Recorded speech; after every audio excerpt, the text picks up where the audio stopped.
सभी आगंतुकों का हार्दिक स्वागत अभिनंदन करता हूं। आभार प्रकट करता हूं मेरे छोटे भाई अनुज श्री डेविड यादव जी का, जिन्होंने मुझे इस अवसर पर कुछ बोलने का अवसर दिया। वर्तमान परिप्रेक्ष्य में राष्ट्रीय भूमिका में युवाओं के कर्तव्य पर मैं अपनी बात रखना चाह रहा हूं। दिसंबर 2019 कोरोना के पहले का भारत और दिसंबर 2019 के बाद के भारत में काफी कुछ क्रांतिकारी बदलाव हुए हैं। इससे पहले का भारत कुछ और था और अब का भारत कुछ और है। सोशल डिस्टेंसिंग, सामाजिक दूरी एक ऐसी चीज बन चुकी है जिसके मातहत ऑनलाइन कार्य करने को 80% लोग विवश हैं। हालांकि भारत जैसे देश में 60% लोग आज भी ऑनलाइन से अछूते हैं, यानी कि महज 40 से 45% लोग online computerize education, mobile networking, laptop और कंप्यूटर की सुविधाओं से परिपूर्ण हैं, लैस हैं। बाकी 60% लोग गांव में भारत अभी सोशल गैजेट्स को लेकर के इतना अधिक सक्षम नहीं था। धीरे धीरे इस पर प्रगति हो रही है, इस बात को समझना होगा। आने वाले समय में युवकों का पहला कर्तव्य ये है कि ज़्यादा से ज़्यादा युवा वर्ग अपनी भूमिका को समझें और आज के वातावरण में इस समय कोरोना से निकले हुए चुनौतियों से निपटने के लिए खुद को तैयार करें। सबसे महत्वपूर्ण पहलू ये है कि हम अपना सर्वांगीण विकास कैसे करें। भारतीय युवक जो वर्तमान समय में सबसे ज़्यादा चिंतित और खासकर बिहार प्रदेश और उत्तर प्रदेश, मध्य प्रदेश जो सेंट्रल इंडिया है, भारत का हृदय स्थल है ये तीनों राज्य, और 3 राज्य जो पहले इनसे विभक्त होकर अब 6 राज्य बन चुके हैं। उत्तर प्रदेश से उत्तराखंड, बिहार से झारखंड और मध्य प्रदेश से छत्तीसगढ़, हिंदी हार्टलैंड जिसे कहा जाता है, इनके बच्चे बेहद चिंतित हैं अपने रोजगार को लेके। आत्मनिर्भर भारत के तहत आपको सबसे पहले युवकों को योजना बनानी चाहिए कि हम ऐसा क्या काम करें जो अस्थायी हो। हमारी सोच, ज़्यादातर युवकों की सोच एक अस्थायी नौकरी पाने को होती है। अब हमें सोच में थोड़ा बदलाव लाना होगा। ज़्यादा से ज़्यादा हम अपने गांव में रहकर, अपने शहर और अपने कस्बे में रहकर कैसा कार्य करें, कैसी योजना बनाएं कि हमें काम करने के लिए अपने स्थान से पलायन ना करना पड़े। कभी कभी ये देखना पड़ता है कि पिछले 2 साल में लॉकडाउन के मध्यावधि में लोग कश्मीर में, हिमाचल में, पंजाब में, महाराष्ट्र में काम कर रहे थे। अचानक प्राकृतिक आपदा ने सबको अपने काम से गांव को लौटने को विवश कर दिया। परिणाम स्वरूप लाखों लोग सड़क पर नजर आए, करोड़ों लोग सड़क पर न आए। एक आंकड़े के अनुसार 12 करोड़ लोग काम से वापस पैदल लौटे, जो एक भयंकर विपदा थी, त्रासदी थी। आज विषय ये है कि हम जिस गांव में रहते हैं, क्या उस गांव में हम कोई रोजगार कर सकते हैं।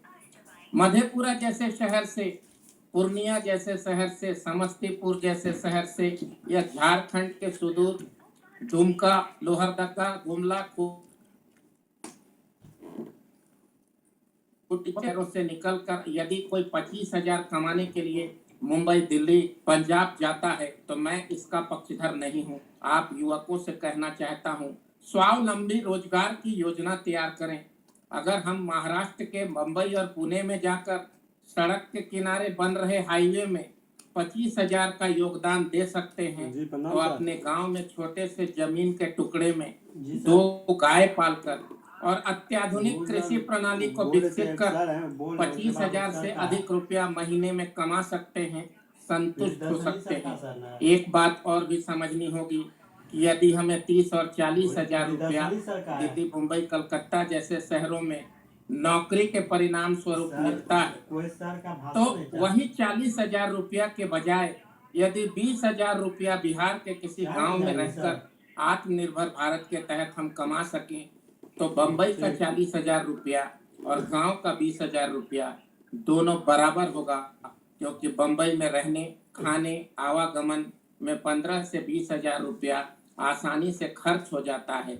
बचने वाले 20,000 रुपये को जब हम परिवार में और अपने हिस्से में बांटते हैं, तो ऐसा महसूस होता है कि हम शून्य पर आ गए हैं। विषय ये है, युवा वर्ग को ये सोचना होगा कि हम तभी बाहर जाएं जब हमें बहुत अत्याधुनिक, आकर्षक, जिसे अंग्रेजी में लग्जोरियस लाइफ, ऐसा जीवन यदि जीने को मिलता है, तभी हम अपने गांव और कस्बे से बाहर जाएं। मैं आप सभी नवयुवकों से कहना चाहता हूं, आत्ममंथन करिए। आप अगर बीए और हिंदी की पढ़ाई कर रहे हैं, अंग्रेजी की पढ़ाई कर रहे हैं, अगर आप किसी भी विषय की पढ़ाई कर रहे हैं, और यदि 5 गुना, 4 गुना से 5 गुना यदि आप अपने शहर में 10,000 भी कमा रहे हैं, और बाहर के शहर में जाके आपको कम से कम 40,000 मिलता है, तभी पलायन को सोचिए। पलायन एक विपदा है। आप जैसा प्रतिभावान अगर पलायन करता है, तो बाहर जाकर वो जो उपलब्धि हासिल करेगा, उसके 25 से 30% कमाई पे अपने क्षेत्र में ज्यादा विकसित कर सकता है, अपने क्षेत्र में लोगों की विश्वसनीयता बढ़ा सकता है। आप सभी आत्मचिंतन करिए। राष्ट्र के विकास में ये स्वावलंबन की बात, आत्मनिर्भर भारत की बात का मैंने एक नमूना कहा। आज से 200 साल पहले 1820 ईस्वी के आसपास पूरे पृथ्वी की आबादी 100 करोड़ थी। 1920 आते आते पृथ्वी की आबादी 200 करोड़ हुई। 1970 आते आते, आज से 50 साल पहले, पृथ्वी की आबादी 400 करोड़ हुई, और 2020 आते आते पृथ्वी की आबादी 800 करोड़ हो गई। आदमी की संख्या, जनसंख्या बढ़ते बढ़ते पूरे पृथ्वी की जनसंख्या 800 करोड़ हो गई। जल स्तर घटने लगे। पूरे पृथ्वी में जितने वृक्ष, और खास करके एशिया में और खास करके भारत में जितने वृक्ष 1970 के आसपास, 50 साल पहले जितने वृक्ष थे, उन वृक्षों की समाज को बनाने के लिए, कारखाना बनाने के लिए, सड़क बनाने के लिए, भवन बनाने के लिए बुरी तरह से कटाई हुई। वृक्षारोपण और वृक्ष संरक्षण कम हुए। परिणाम स्वरूप 75% वृक्ष समाप्त हो गए। जितने वृक्ष 1970 के आसपास भारत में थे, अब मात्र 25% वृक्ष रह गए हैं। भारत के 750 जिलों में 747 जिले भारत में हैं। उसमें से 300 जिलों का तापमान 45 से 50 डिग्री के बीच पहुंच चुका है। आपकी भूमिका है, ज्यादा से ज्यादा पेड़ लगाएं, और पेड़ लगाने से अधिक है, उस पेड़ को बड़ा करें, उसका संरक्षण करें। प्रकृति के प्रति मनुष्य जीवन 84 लाख योनि में श्रेष्ठ जीवन है। आपकी भूमिका है प्रकृति के विकास में अपना योगदान दें, प्रकृति को आगे बढ़ाएं। बढ़ती हुई गर्मी, घटते हुए जल, बढ़ती हुई जनसंख्या आने वाले समय में हमें चिंतित करता है। 2030 आते आते भारत की गर्मी, तापमान, अधिकतम तापमान और बढ़ेगी। एक जिला है जोधपुर राजस्थान में, वहाँ 53 से 54 डिग्री तक तापमान, 52.7 तक तापमान, पिछले साल अधिकतम तापमान रिकॉर्ड किया गया। घर के बाहर पत्थर में अंडा फोड़कर लोगों ने आमलेट बनाए, 9 मिनट में चावल उबला। ये सब देखकर कुछ लोगों ने खुशियां मनाई, पर मेरे जैसा चिंतनशील प्राणी आने वाले समय में इस भयंकर दस्तक से बहुत परेशान है। वैज्ञानिकों का अनुमान है कि 2030 आते आते जहां आज तापमान 52 डिग्री है, वहां निश्चित तौर पे 5 डिग्री तापमान बढ़ जाएगा। ऐसे परिस्थिति में अगर तापमान 56, 57, 58 डिग्री होता है, तो हमें जीना मुश्किल हो जाएगा। मेडिकल साइंस ये कहती है कि 50 से 55 डिग्री का तापमान होने पर 10 साल से छोटे बच्चे और 60 साल से अधिक उम्र के लोगों का जीना बड़ा मुश्किल हो जाएगा। बहुत जीवन गहरे संकट में है, और ऐसे परिस्थिति में समुद्र का जल गर्म होने से बढ़ेगा, और मुंबई और केरल जैसे प्रदेश, मुंबई और केरल जैसे तटवर्ती इलाके में समुद्र का जल स्तर बढ़ेगा, तो खतरा है, डूबने का खतरा है। मैं आप सबसे आग्रह करता हूं, इसे बचाने की दिशा में सार्थक भूमिका अपनाइए। एक बिल्डिंग बना लेना, एक कार खरीद लेना, एक शॉपिंग मॉल बना लेना, ये सपना पाले बैठे 99% लोग। ठहरिए, रुकिए, सोचिए, समझिए, फिर से प्रकृति की तरफ चले। हम प्रकृति के मित्र इको फ्रेंडली बांस और मिट्टी के घरों के बारे में सोचे, गांव में एक तालाब के बारे में सोचे, गांव में एक आयुर्वेदिक औषधालय के बारे में सोचे, गांव में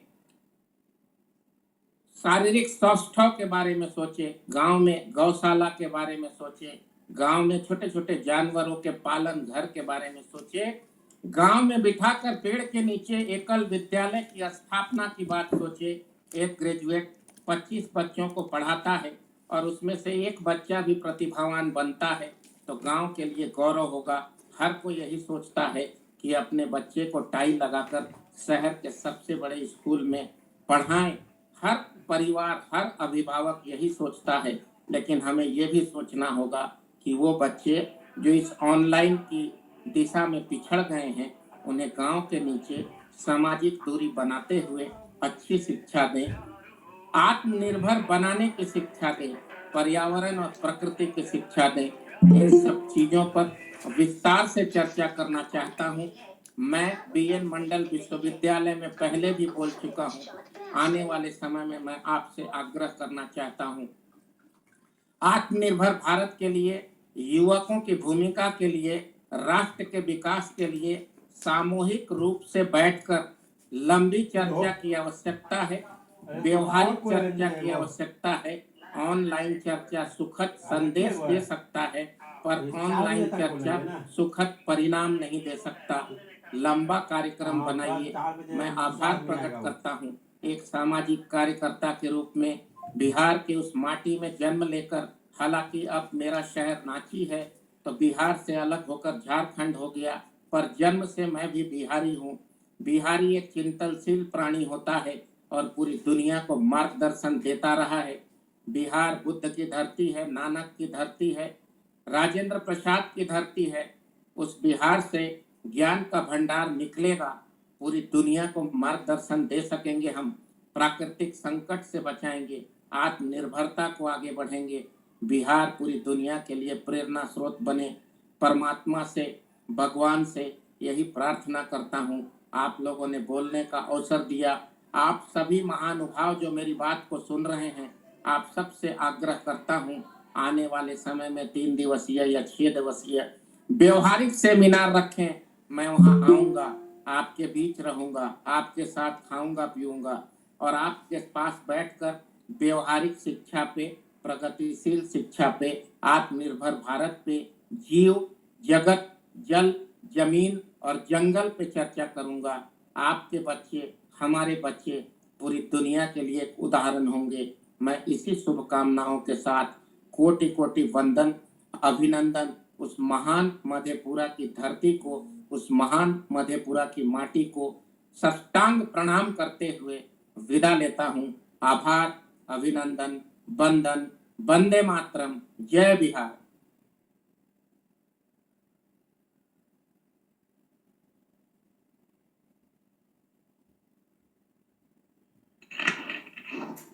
बहुत बहुत धन्यवाद सर को। और सर ने बड़े ही सारगर्भित तरीके से युवाओं का क्या कर्तव्य होना चाहिए, युवा को क्या करना चाहिए। युवा, आज का युवा चंद पैसों के लिए अपने गांव समाज को छोड़ करके प्रदेश चला जाता है, दिल्ली, पंजाब, हरियाणा, बम्बई।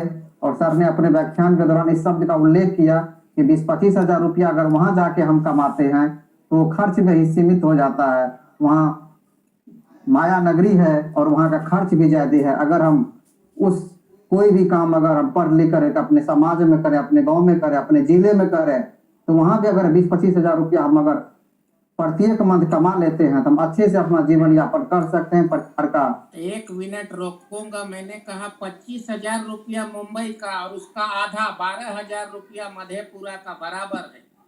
बिल्कुल बिल्कुल सर। जी जी जी जी जी जी।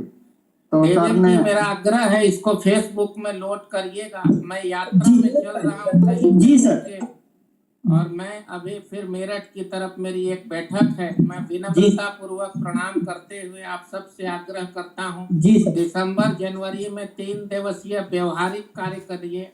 मैं आऊंगा जी आप लोगों के साथ, आप लोगों के जी घर में रुक जाऊंगा डेविड जी, जी जी जमीन जी पे सो सर। जाऊंगा, और बच्चों को जी उद्बोधित करते हुए उदाहरण स्वरूप 50 विषय रखूंगा। इन्हीं सभी शुभकामनाओं के साथ सभी बड़ों को प्रणाम और छोटों को आशीर्वाद देते हुए फोन जी काट रहा हूँ। जी प्रणाम। बहुत बहुत धन्यवाद। जी बहुत बहुत धन्यवाद। प्रणाम। बहुत बहुत आभार सर का। अभी आप सुन पा रहे थे बिंदु भूषण दुबे सर को, जो राष्ट्रीय अध्यक्ष हैं अखिल भारतीय शांति प्रतिष्ठान के और मैनेजिंग डायरेक्टर भी हैं सृष्टि रक्षा चैनल के। तो सर ने आज का हमारा जो पूर्व से चयनित टॉपिक था, भारतीय युवाओं का राष्ट्रीय कर्तव्य, उन बातों को अपने व्याख्यान के माध्यम से रेखांकित करने का काम किया, और सर ने हमारे आज के इस कार्यक्रम के लिए अपना समय देने का काम किया। हम सर का आभार व्यक्त करते हैं, शुक्रिया अदा करते हैं। अब हम अपने दूसरे वक्ता की ओर बढ़ेंगे, लेकिन इससे पहले मैं आप सबों को बताऊं कि हमारा यह कार्यक्रम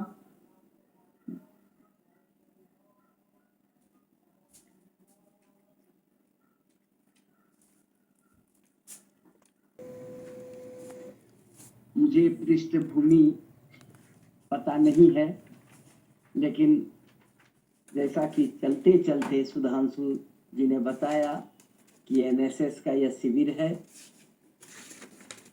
तो मैं एक दो बातें आपके सामने में रखना चाहता हूँ।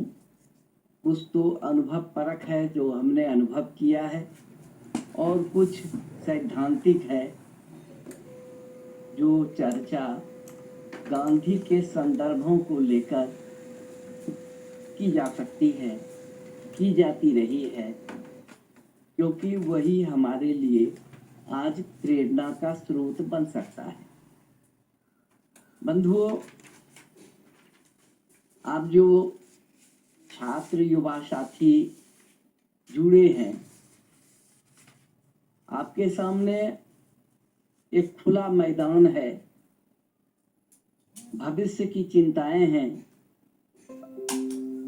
और उस भविष्य के निर्माण की जो परिस्थितियां हैं, उन परिस्थितियों से जूझते हुए आज के संदर्भों के साथ जोड़कर आप अपने निर्माण, समाज, परिवार, समाज और राष्ट्र के निर्माण में एक महती भूमिका निभाने वाले हैं। यानी हम लोग जिस तरह के समाज को छोड़कर जाने वाले हैं, उस समाज की संपूर्ण जिम्मेदारी आप सब पर आने वाली है। यह पीढ़ी दर पीढ़ी स्थानांतरण का प्राकृतिक नियम है। तो हमें कैसा समाज मिला, हम किस तरह के समाज में रह रहे हैं, थोड़े से मैं पहले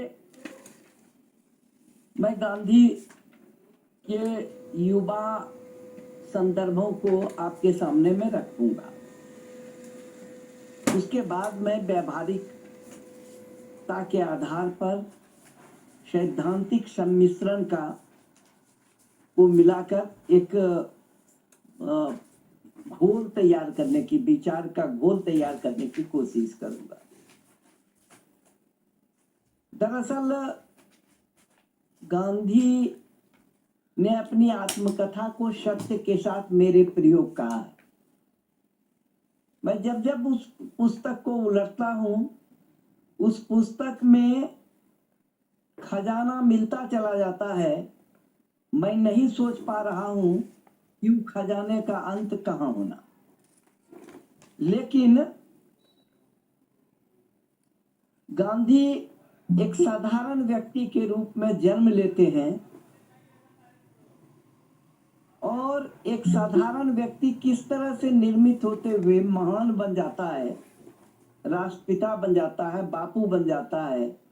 राष्ट्रपिता और बापू बनने के सफर में गांधी किन रास्तों से गुजरे हैं, यह हम सब के लिए एक सबक है, एक पाथेय है। क्योंकि ऐसी बात नहीं है कि जीवन में गांधी से गलती नहीं हुई, लेकिन जो सबसे बड़ी बात है वो यह कि गलतियों को स्वीकार करना और फिर से उस गलती की पुनरावृत्ति नहीं हो, इसका संकल्प लेना, यह बड़ी बात होती है। यह गांधी की विलक्षणता इसी में है कि गांधी ने जीवन में जो गलतियां की, उन गलतियों से उन्होंने सबक लिया और फिर से उस गलती की पुनरावृत्ति नहीं हो, ऐसी कोशिश जीवन पर्यंत करते रहे। इसीलिए कहते हैं वह कि यह सत्य के साथ मेरा प्रयोग है। गलतियों कि मैं गणना नहीं करूंगा ना, आपको सबको पता है कि कहां कहां गलतियां हुई हैं। उन गलतियों को जरूर बताऊंगा जो नाहक उन पर लाद दी गई, लेकिन जो जीवन की ऊंचाइयों को पहुंचने में, ऊंचाइयों तक पहुंचने में, जो बालपन में, युवा काल में जो गलतियां हुई हैं, जो व्यावहारिक रूप से मानव की गलती और प्रायः सबसे बचपन में, अबोधपन में गलतियां होती हैं, और वह जो गलतियां होती हैं और फिर जानबूझकर जो गलतियां की जाती हैं, दोनों में बहुत अंतर होता है। जीवन की उन ऊंचाइयों को छूने में लंदन जाते हैं, लंदन जाकर के वहां वेजिटेरियन के लिए लेख लिखते हैं, यह सारी बातें उनको जाने दीजिए। लेकिन वह गांधी जब दक्षिण अफ्रीका जाता है तो वहां पर 1904 में फिनिक्स स्थापित करता है और 1910 में टॉलस्टॉय फॉर्म की स्थापना होती है। 2 आश्रम वहां स्थापित किए गए हैं। फिनिक्स, अब देखिए कितने सचेतन हैं गांधी। मखनलाल गांधी ने लिखा गांधी जी को कि इसका नाम क्या रखा जाए, तो उन्होंने कहा फिनिक्स रखो। उसमें आश्रम या मठ ऐसे शब्द ना जोड़े जाएं, क्योंकि इसमें किसी एक धर्म विशेष का बोध होता है। फिनिक्स एक काल्पनिक चिड़िया है, जो चिड़िया भस्मीभूत हो जाती है और फिर उससे चिड़िया जन्म लेती है, यानी उसकी मृत्यु कभी नहीं होती है, वो अमर है। इसलिए वहां पर भी एक संदेश गांधी दे जाते हैं कि मैं मर जाऊंगा लेकिन मेरा काम जीवित रहना चाहिए। वह काम क्या है, वह क्यों स्थापित हुआ है? रस्किन का नाम आपने सुना होगा। रस्किन की पुस्तक है अनटू दिस लास्ट, जिसका गांधी ने सर्वोदय के नाम से गुजराती में अनुवाद नहीं किया, भावानुवाद किया है, जिसमें कहा 3 सिद्धांत दिए। दरअसल सर्वोदय सबका, सबके द्वारा और सब प्रकार से उदय की बात करता है। मैं जल्दी में निकल रहा हूं, जल्दी में निकलूंगा, नहीं तो उसी में उलझ जाऊंगा। 10 में फिर टॉलस्टॉय फॉर्म स्थापित होता है। सब धर्मों के लोग वहां रहते हैं, सबको श्रम करना पड़ता है। जोहान्सबर्ग वहां से 21 किलोमीटर दूर है। जिनको भी व्यक्तिगत काम से घूमने फिरने जाना है वह 21 मील जाते हैं, फिर उसी दिन वापस हो जाते हैं। यह पैदल यात्रा होती है। इस कठिनाई का जरा सा आप अंदाजा कीजिए। 2 बजे जगना होता है, रात में 2:30 बजे चलना होता है ताकि वह उसी दिन पहुंच सके वहां पर। लेकिन यह हिदायत है कि सभी धर्मों के लोग कहते हैं गणपति पूजा को तो रोका ही नहीं जा सकता है। सबको अपने धर्म मानने की, धर्म के अनुसार आचरण करने की स्वतंत्रता है। लेकिन मंदिर या मठ, मंदिर बनाने या कोई पूजा स्थान बनाने की बात आश्रम में या वह जो टास्क फार्म वगैरह है उसमें नहीं की जाती है। कहते हैं यह नहीं होना चाहिए। दरअसल प्रार्थना भूमि ही तो मंदिर है।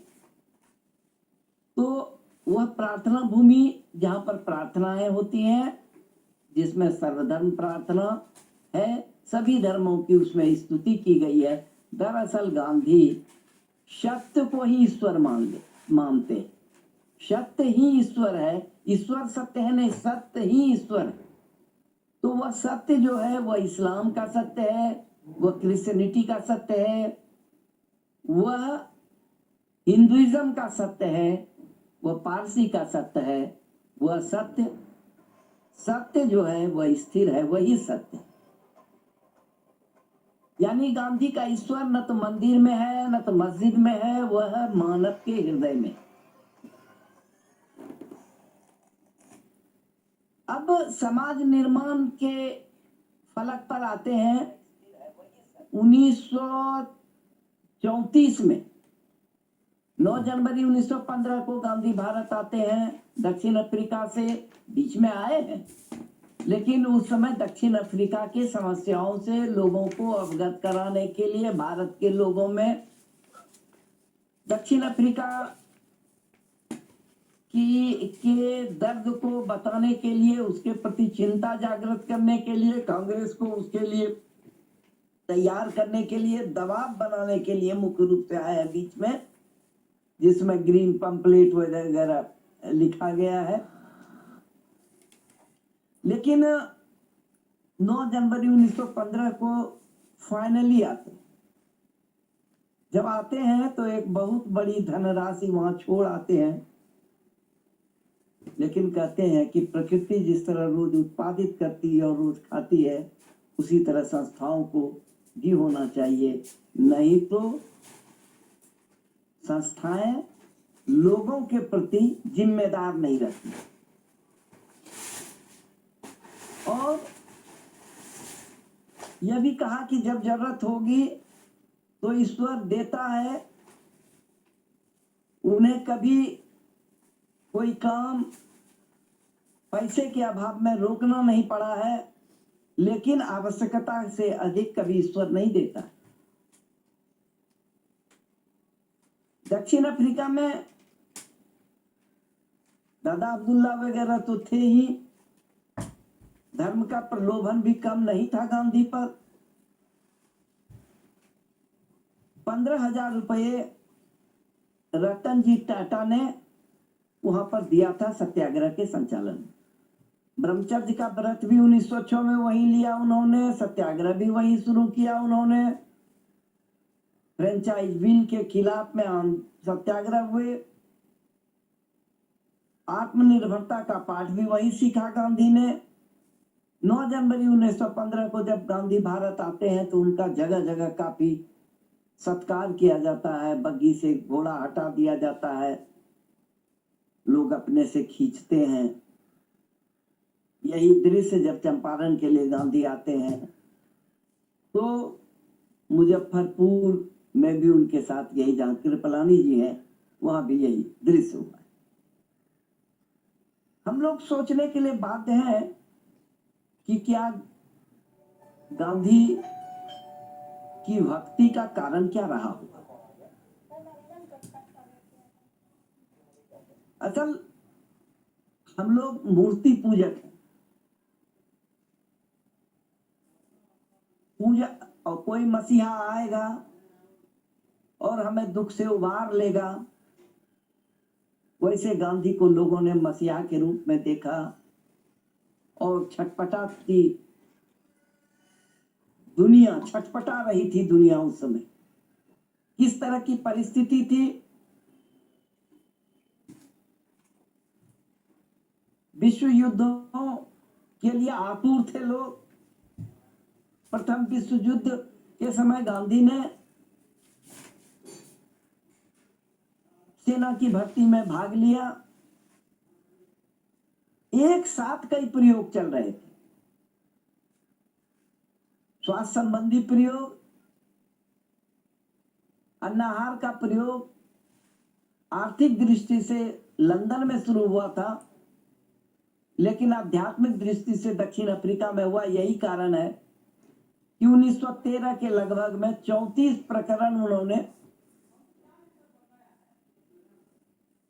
इंडियन ओपिनियन के लिए, वहीं से प्रकाशित होता था। 1903 से शुरू हुआ था इंडियन ओपिनियन 4 भाषाओं में। 34 प्रकरण लिखे स्वास्थ्य पर। लुई कोने को पढ़े थे। कितनी ही किताबें मैं अभी आपके सामने में बोझ नहीं डालना चाहता हूं, लेकिन पुणे सहित लगभग 20 लेखक ऐसे हैं, विद्वान ऐसे हैं, जिनकी किताबें गांधी ने सिर्फ स्वास्थ्य के प्रकरण को जानने के लिए पढ़ी। लुई पुणे 1840 के हैं। जल चिकित्सा पर इनकी पुस्तक है। जल चिकित्सक भी रहे हैं और शरीर की आकृति के आधार पर रोग की पहचान करने वाली पुस्तक भी इन्होंने लिखी है। चलिए, इसको भी हम लोग, मतलब यह कि स्वास्थ्य संबंधी प्रयोग कर रहे थे।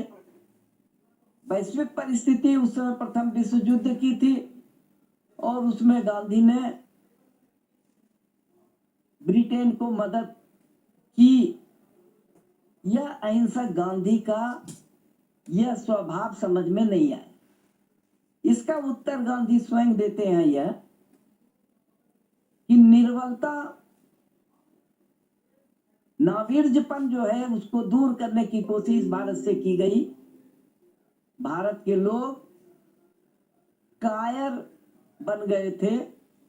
कायरता से उबर सकें, इसकी कोशिश गांधी कर रहे थे और उसी का यह एक अधिक्रम था। जो हो, पहला सत्याग्रह आप जानते हैं 1917 में हुआ, चंपारण में हुआ। नीलहों के अत्याचार से चंपारण के किसानों को मुक्ति मिली। 18 में अहमदाबाद, खेड़ा, बारडोली आदि आदि सत्याग्रह से गुजरते हुए 1930 में नमक सत्याग्रह होता है, जिसमें साबरमती से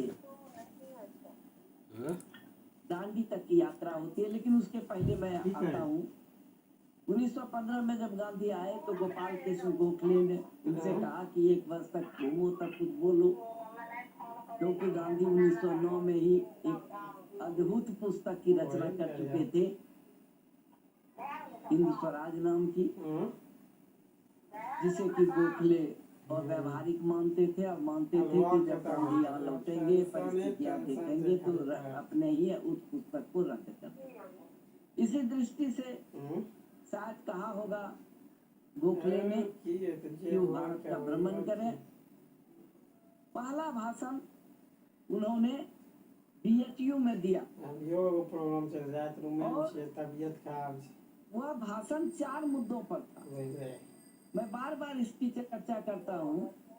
वह राजभाषा का सवाल था, वह राजाओं के पहनावे पर था, वह वायसराय के सुरक्षा में लगाई गई पुलिस पर था, वह विश्वनाथ मंदिर की गंदगी पर था और यह सब रहते स्वराज नहीं मिल सकता। जिस देश को अपनी वाणी नहीं है उसको स्वराज पाने का अधिकार नहीं है। जो समाज अपने ही धर्म स्थान को गंदा रखे उसको स्वराज पाने का कोई अधिकार नहीं है। और वायसराय को तो चुल्लू भर पानी में डूब के मर जाना चाहिए, क्योंकि जो अपनी ही जनता से भाई खाती हो वैसी सरकार को रहने का कोई औचित्य नहीं, उसको चुल्लू भर पानी में डूब के मर जाना चाहिए। इसी तरह की के स्पष्ट वक्ता 1917 के चंपारण सत्याग्रह के कोर्ट में गांधी देते हैं और कहते हैं कि मैं आदेश को नहीं मानूंगा, जिला बदल के आदेश को मानने से इनकार करते हैं। 2 मार्च 1930 या 5 मार्च 1930, मुझे अभी स्मरण नहीं है, 2 मार्च ही होगा, 2 मार्च 1930 को लॉर्ड इरविन को पत्र में लिखते हैं कि आप 5000 भारतीयों का की संपत्ति खा जाते हैं। तो इस तरह से निर्भीकता पैदा करने की कोशिश गांधी कर रहे हैं।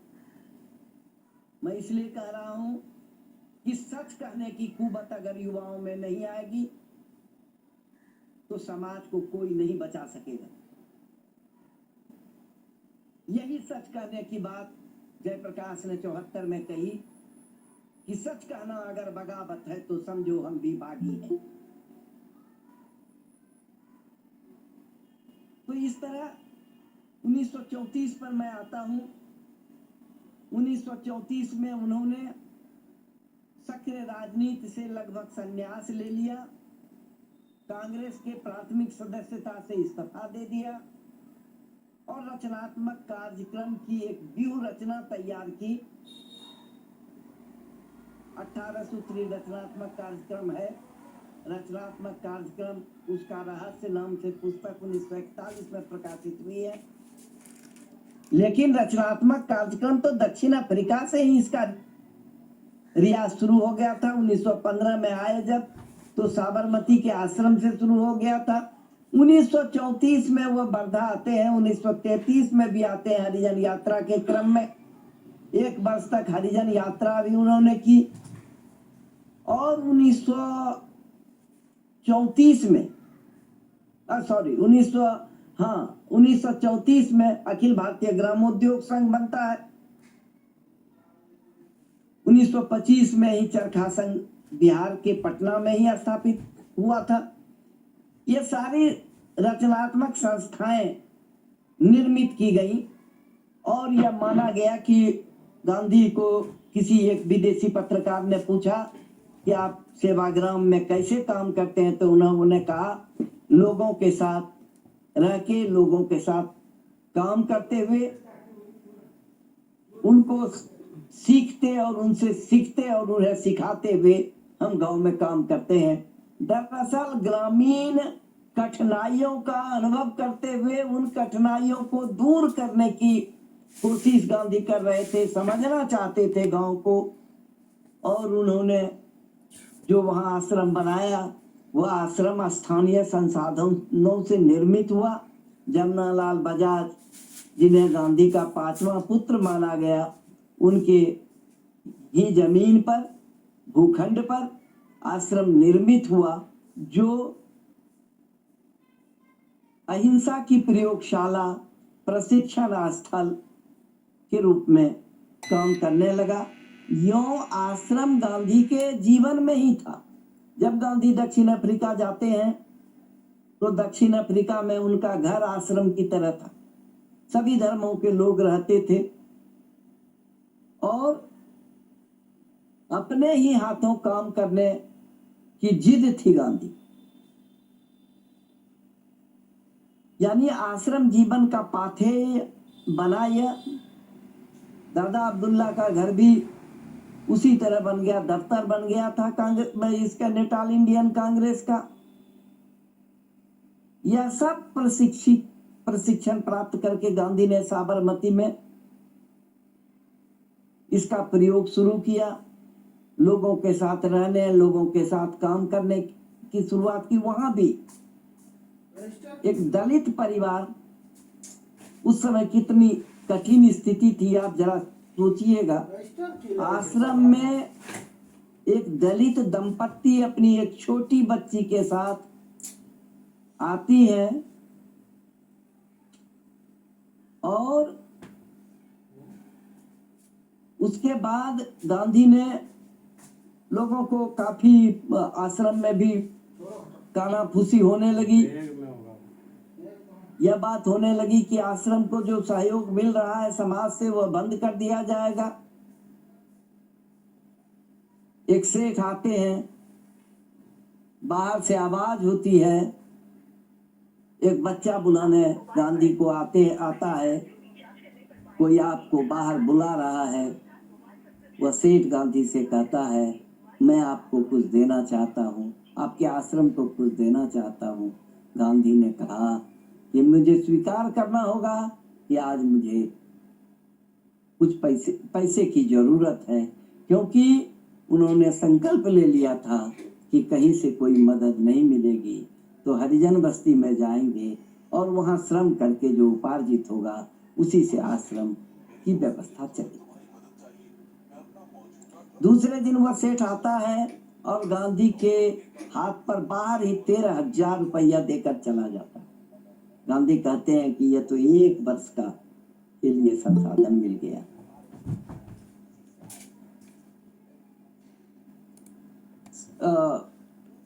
सेवाग्राम आश्रम वर्धा में ही है। 1936 में वहां गांधी जाते हैं, लेकिन 1930 में ही उन्होंने छोड़ दिया है। उसके पहले 1934 में, 1933 में भी और 1936 से 1900 अंतिम तक जो रहे 42-43 तक, उसमें 8 वर्ष उन्होंने यहाँ बिताए। 1942 का जो भारत छोड़ो आंदोलन है, उसका जो मूल मसविदा है 9 जुलाई 1942 को यहीं पर लिखा गया। गांधी ने उसको का ड्राफ्ट किया, मसविदा बनाया और यहीं पर कांग्रेस कार्य समिति की बैठक में भी, जिसके बारे में हम लोग कहते हैं करो या मरो, दरअसल यह गलत शब्द है, करेंगे या मरेंगे सब, करेंगे या मरेंगे, गांधी ने यही कहा था। और उसके बाद गांधी को आगा खां महल में कैद कर दिया गया।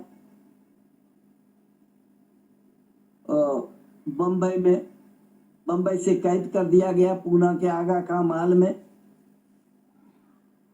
फिर गांधी वहां से छूटते हैं और ये सारी बातें होती। मैंने कहा कि गांधी ने कांग्रेस को छोड़ा क्यों? दरअसल गांधी को यह एहसास हो गया था, गांधी ने साफ कर दिया था कि राजनीतिक आजादी ही आजादी नहीं है, आर्थिक आजादी, सामाजिक आजादी, जो 18 सूत्री रचनात्मक कार्यक्रम है उसको आप वर्गीकृत कीजिए। आर्थिक क्या क्या है? आर्थिक समानता है, ग्रामीण और कुटीर उद्योग है, खादी है। उसी तरह शिक्षा में प्रौढ़ शिक्षा है, बुनियादी तालीम है, आचार्य स्कूल नहीं है, बुनियादी तालीम है, प्रौढ़ों की तालीम है, सामाजिक में स्त्री है, आदिवासी है। इस तरह करके ये 18 सूत्री रचनात्मक कार्यक्रम को आप वर्गीकृत करके समझ सकते हैं, यानी गांव के समग्र और पूर्ण निर्माण की व्यू रचनात्मक कार्यक्रम प्रस्तुत करती। वह एनर्जी बॉक्स है। कहते बिना रचनात्मक कार्यक्रम किए सत्याग्रह का संचालन करना लकवा हाथ में होते हुए लोटा उठाने जैसा है। इसलिए वह सैनिक तैयार करने के लिए रचनात्मक कार्यक्रम अनिवार्य दीजिएगा। अब हम आज के सवाल पर आते। आजादी की दूसरी लड़ाई 74 को हम मानते हैं, 75 में लड़ाई लड़ी गई। वह यह संकेत था जो 4 मुद्दों पर लड़ाई लड़ी गई: महंगाई, बेरोजगारी, भ्रष्टाचार और गरीबी।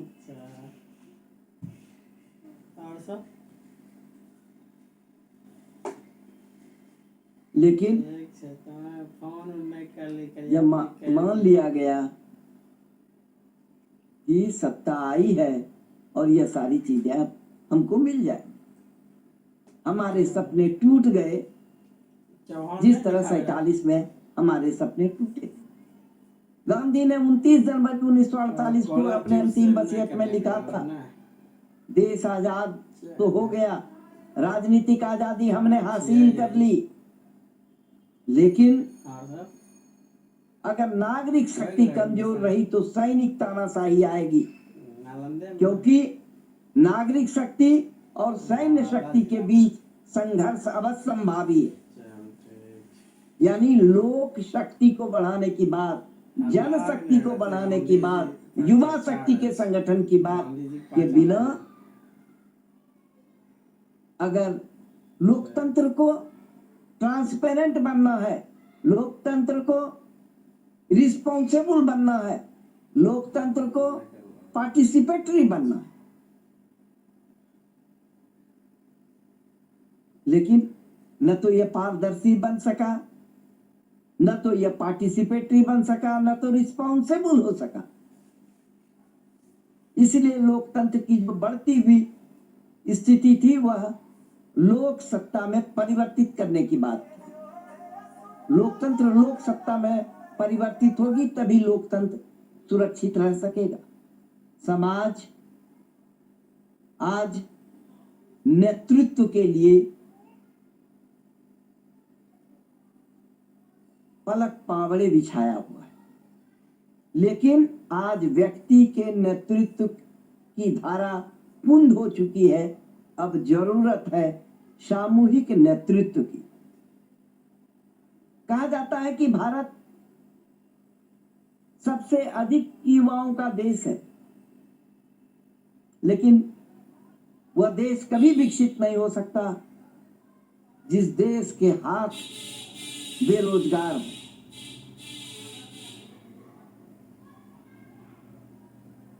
भारत इसलिए सोने की चिड़िया था क्योंकि भारत का हर हाथ काम करता था। यहाँ हुनर था, यहाँ रोजगार था, लेकिन लगभग 200 तरह की कारीगरी ब्रिटिश काल में समाप्त कर दी गई और हमने उसी ढांचे को उसी रूप में स्वीकार कर लिया। बल्कि अब तो हम एक दूसरे साम्राज्यवादी युग में 90 के बाद से चले गए हैं आर्थिक साम्राज्यवादी युग में। आज न तो जाति समस्या है, न तो सांप्रदायिक समस्या है, न तो महिला पुरुष की समस्या है। समस्या सिर्फ यह है कि यह नाहक मुद्दे स्यूडो इशूज के द्वारा पूंजी अपना चक्र चलाते हैं। यह आर्थिक साम्राज्यवाद का स्यूडो एजेंडा है, छद्म एजेंडा है।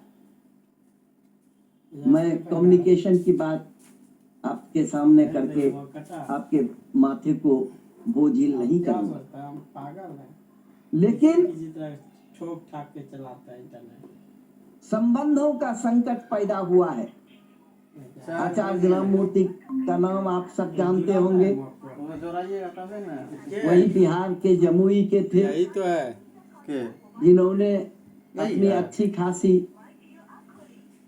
प्रोफेसर की नौकरी को छोड़ा था और फिर ग्राम सेवा में दादा धर्माधिकारी सोनू कुमार के साथ जमुई में लगे थे। ग्राम स्वराज के संकल्प के साथ ये लोग लगे थे। क्या लिखा है जॉब? उन्होंने ही कहा था कि दुनिया में सबसे बड़ा संकट पड़ोसीपन है।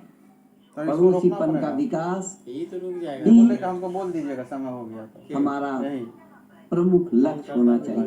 सर जुड़ गया है क्या? वो जो है वो है। और कई बातें हैं 1994 में उन्होंने कही थी। अब हम आते हैं कि क्या यह जो है हम युवाओं के लिए क्या सबक है। हम जो पढ़ रहे हैं, हमें जो पढ़ाया जा रहा है, तो क्या लिखा हुआ है? क्या वह उन पुस्तकों से कुछ पुस्तकें को की ओर संकेत भर करती है। भविष्य को तो हमें अपने से देखना पड़ता है कि भविष्य कहाँ पर हम किस दुनिया में जाने वाले हैं। 21वीं शताब्दी का भारत किस तरह, दुनिया किस तरह से होने वाली है। जैसे समय होगा बोल दीजिएगा। तो मैं तो लगता है 4 बजे तक कहा गया था। तो यह है कि एक शिक्षक जो है वह अगर निर्माता है तो उसको 100 वर्ष समाज के बारे में सोचना पड़ेगा। मैं पूछ रहा हूँ, बोला कि जो डॉक्टर भौतिक साहब जुड़ पर्यावरण गया है, कार्यक्रम। जो जैविक पर्यावरण है और जो सांस्कृतिक पर्यावरण है, इस सांस्कृतिक पर्यावरण के निर्माण का दायित्व युवाओं पर। तो हमें अपना अर्थशास्त्र गणना है, उसकी एक अलग परिभाषा करनी। नहीं नहीं जो महाराणा प्रताप का तलवार है, समय हो गया। डॉक्टर वह तलवार से अभी लड़ाई नहीं लड़ी जा सकती। हर युग को अपने लिए हथियार बदलना पड़ता है या हथियार में धार देना पड़ता है। क्या नाम है? ये डॉक्टर मनीष है या फोटो आज है? हथियार में धार देने का डॉक्टर मनीष सैद्धांतिक कुमार। अर्थ यह है कि हमें मनीष शंका प्रियदर्शी। अब बोलेगा, राजनीति, दूसरे मोबाइल से भी जुड़े। हमें अर्थनीति, ये सब की युगानुकूल और परिस्थिति अनुकूल परिभाषा गढ़नी पड़ेगी। क्या परिभाषा वही है जो एडम स्मिथ देते हैं? लिंक भेजिए, लिंक कहीं नहीं भेजना है। क्या अर्थशास्त्र रोटी टुकड़े का विज्ञान है? तो यह मानव का विज्ञान यानी जीव का विज्ञान, मानव का अस्तित्व भी, बायोडाइवर्सिटी की बात करते हैं, पर्यावरण और पारिस्थितिकी की जब हम बात करते हैं तो गहराई से समस्याओं के जड़ को समझने की जरूरत है जुड़ रहा है। और यह युवा मन ही कर सकता है। फोन कीजिए जल्दी, अब इसको खत्म करवाएंगे। देखिए, भारत और पाकिस्तान का कल क्रिकेट मैच सुना कि हो रहा। कितने लोग खेलते हैं उसमें यह भी मुझे पता नहीं। 12-14 लोग खेलते होंगे एक तरफ, कितने खेलते हैं। लेकिन वह युवा, बहुत सारे युवा खेल देख रहे होंगे। हेलो सर, अभी तक नहीं जुड़ा। राष्ट्रीयता यहीं पर कैद हो जाएगी। नंबर नहीं है सर उनका। जी जी जी। मैं कोई चर्चा नहीं करना चाहता।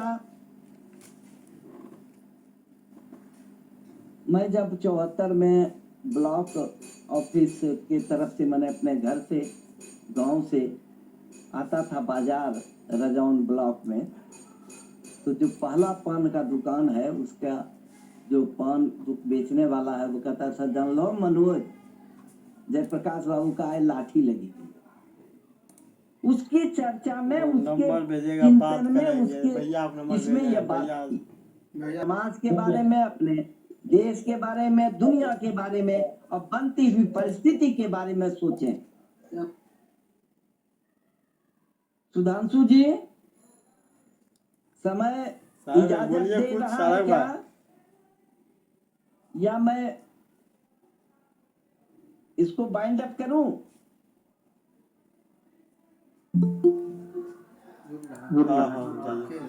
डॉक्टर साहब जुड़ के जाइए। तो सर हेलो। हाँ सर आप थोड़ा करते हुए भविष्य के बनने वाले समाज के चुनौतियों के लिए नागरिक तैयार करने की दृष्टि से हमको सोचना पड़ेगा। तो गांधी उसमें रास्ता देंगे, अंबेडकर उसमें रास्ता देंगे, ज्योतिबा फूले उसमें रास्ता देंगे।